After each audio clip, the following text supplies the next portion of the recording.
नमस्कार दोस्तों, मैं सिंह आपका अपने यूट्यूब चैनल अनुभव दर्पण एक शुरुआत में आपका स्वागत करता हूं।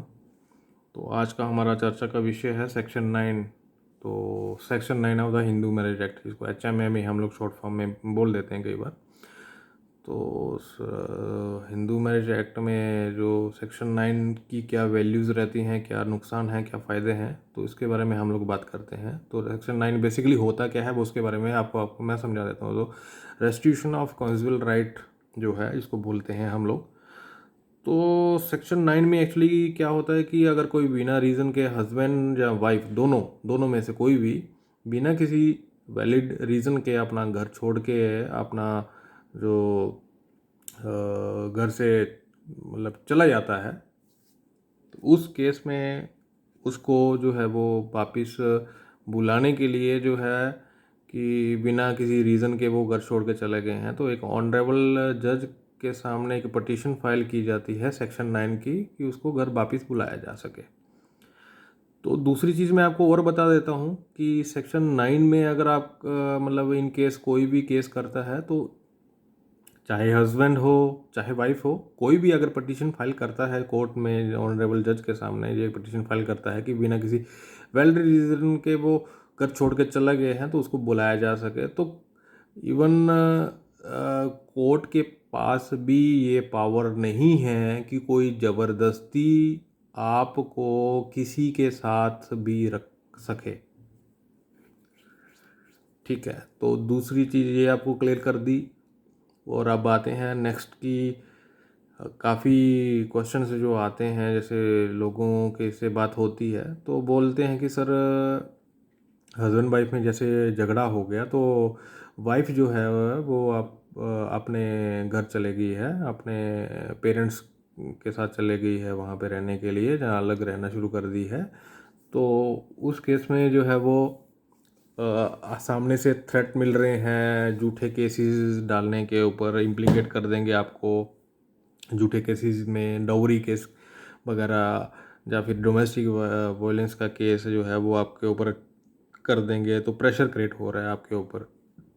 तो उस केस में पहला चीज़ तो घबराना नहीं है दोस्तों, और सुनी सुनाई बातों पे कोई इस तरह का काम नहीं करना है कि सेक्शन 9 का आपको काफ़ी लोग एडवाइस कर देंगे। इवन अगर आप एडवोकेट के पास जाएंगे तो वो भी सेक्शन 9 का एडवाइस कर देंगे आपको कि सेक्शन 9 डालिए, आपके जो इन केस इस तरह का कोई केसेस होते हैं कल को, तो वो आपको मतलब फ़ायदा करेगा ये सेक्शन 9 का। तो ऐसा दोस्तों बिल्कुल भी भूल कर भी मत जाएं, इसमें कोई आपको कोई फ़ायदा नहीं मिलने वाला है फ्यूचर में, और एडिशनली आपको नुकसान ही होने वाला है। तो सबसे समझदारी की बात जो क्या करनी है उस टाइम पे वो आपको मैं बता दे रहा हूँ।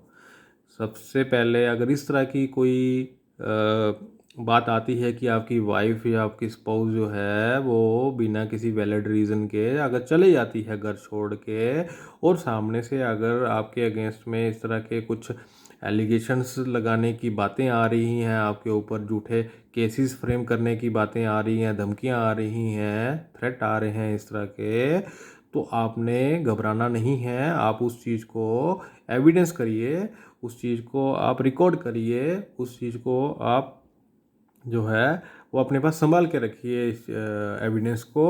और जो सेक्शन 9 में कभी भी मत जाइए। ठीक है। तो दूसरा, कुछ लोग गलती कर देते हैं तो उसमें अब सेक्शन 9 फाइल कर देते हैं, तो उसमें नुकसान क्या है वो भी आपको मैं शेयर कर देता हूँ कि नुकसान क्या है। कि इसमें सेक्शन 9 जो है वो रहता है, एक्चुअली दोनों एलिजिबल होते हैं। हाँ, इसमें हस्बैंड और वाइफ दोनों ही एलिजिबल होते हैं सेक्शन 9 फाइल करने के लिए। बट आजकल के दौर में जो जिस तरह की जजमेंट्स आती हैं हाई कोर्ट, सुप्रीम कोर्ट, या फिर लोअर जीएमसी की, या फिर सेशन कोर्ट की, जो भी जजमेंट्स आप पीछे वो रेफरेंस देखेंगे, तो मोस्टली ये केस उस ग्राउंड पे देखा जाए तो यूजलेस केस है, totally wastage of money, totally wastage of time है। बिकॉज कोई जज या फिर हाई कोर्ट, सुप्रीम कोर्ट का भी जो ऑनरेबल जज होंगे, लॉ में किसी के पास लॉ में इस तरह की पावर नहीं दी गई है हमारे इंडियन कॉन्स्टिट्यूशन में कि कोई भी ज़बरदस्ती करके आपको किसी के साथ रख सके। तो ये बात आप अच्छे से समझ गए होंगे कि अगर ज़बरदस्ती किसी के साथ कोई रख नहीं सकता है तो उस केस में अगर हस्बैंड और वाइफ में डिस्प्यूट है तो कोई ज़बरदस्ती करके उनको एक साथ इकट्ठे रहने के लिए मजबूर नहीं कर सकता है। तो आप अच्छे से भलीभांति समझ गए होंगे इस बात को। तो इसीलिए इस तरह का केस फाइल करना यूज़लेस है। और दूसरी बात कि आपको कल को दूसरे केसों में आपके अगेंस्ट में कोई केस हो जाता है, झूठा डोरी का केस डाल देते हैं या फिर डोमेस्टिक वायलेंस का झूठा केस आपके ऊपर डाल देते हैं, तो वो केस में आपको कोई फ़ायदा नहीं करेगा ये। तो बेटर कि आप अगर इस तरह के कोई केस होते हैं तो उनको फोकस करिए, ना कि सेक्शन 9 डाल के अपना टाइम और पैसा जो है आप बर्बाद करिए। हालांकि डिजर्शन का जो ग्राउंड है, आप बाकी जो केसेस आपके अगेंस्ट होंगे कल को या होते हैं तो आप उसमें डिजर्शन के मैटर को लेके आर्ग्यूमेंट कर सकते हैं, जज के सामने आप बता सकते हैं। बट सेक्शन 9 फाइल करके आप अपना टाइम वेस्ट मत करिए। और सेक्शन 9 में एक सबसे बड़ा नुकसान जो इमीडिएट बेसिस पे हो सकता है वो है एक मेंटेनेंस, कि आप अगर आप सेक्शन 9 का केस डालते हैं तो आपकी वाइफ जो है वो एलिजिबल हो जाएगी बिना किसी एविडेंस को बताए हुए, कोर्ट में प्रेजेंट किए बिना जो है वो आपको जज जो है आपको मेंटेनेंस जो है महीने का जो महीना बता बोलते हैं जिसको, वो केस फाइल करके आपको जो है वो मेंटेनेंस लग सकती है। तो ये सबसे बड़ा आपको नुकसान बैठे बैठाए हो जाएगा सेक्शन 9 फाइल करने के बाद। तो दोस्तों, जिन लोगों ने सेक्शन 9 फाइल कर दिया है इस विश्वास में कि कल को आपके अगेंस्ट में कोई केस नहीं होगा, आपकी वाइफ जो आपके अगेंस्ट कोई केस नहीं करेगी झूठा, या फिर आपके अगेंस्ट में कोई झूठा केस हुआ है तो उसमें आपको फ़ायदा करेगा, तो ये सरासर गलतफहमी है। तो इस तरह की गलतफहमी में आपको नहीं रहना है।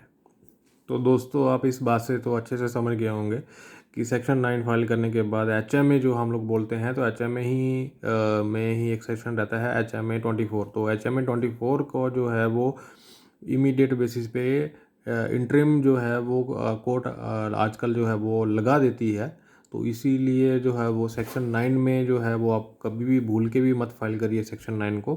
इससे बेटर है कि आप अगर आपके अगेंस्ट में दूसरे केसेस होते हैं तो उनमें आप फोकस करिए, ताकि आपको जो है होने वाला सेक्शन 9 में जो लॉस है, जो आपका टाइम वेस्ट होगा, वो आप कहीं और अच्छी जगह पे यूटिलाइज़ कर सकें, कहीं और आप अपने केसेस में फोकस कर सकें। तो इस तरह की वीडियोस, इस तरह के लीगल नॉलेज के लिए अगर आप डिटेल्स में किसी टॉपिक को लेके वीडियोस चाहते हैं तो काइंडली आप पोस्ट में जाके, कमेंट सेक्शन में जाके जो है वहाँ पे आप पोस्ट कर सकते हैं, कमेंट कर सकते हैं। और ज़्यादा से ज़्यादा दोस्तों, इस तरह की लीगल नॉलेज लेने के लिए इस चैनल को आप लाइक, सब्सक्राइब और शेयर करते रहिए, ताकि आपका प्यार मेरे साथ बना रहे।